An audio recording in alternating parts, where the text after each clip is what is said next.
Ну что же, ребята, день подходит к концу. В принципе, нормальный туристический день. Я очень доволен. Вот, солнышко уже сейчас скоро-скоро зайдет вообще.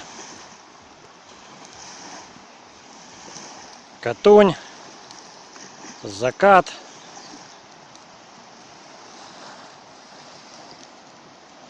Куча дров. Ну и то, что хозяин мне обещал. Обещал костер. Костер в студию. Йо! Посмотрите, какой он шикарный. Хозяин у меня еще тот турист бывалый. Спички береста в одном кармане, в другом кармане веревочки всякие, еще что-нибудь. Ну, в общем, как-то так.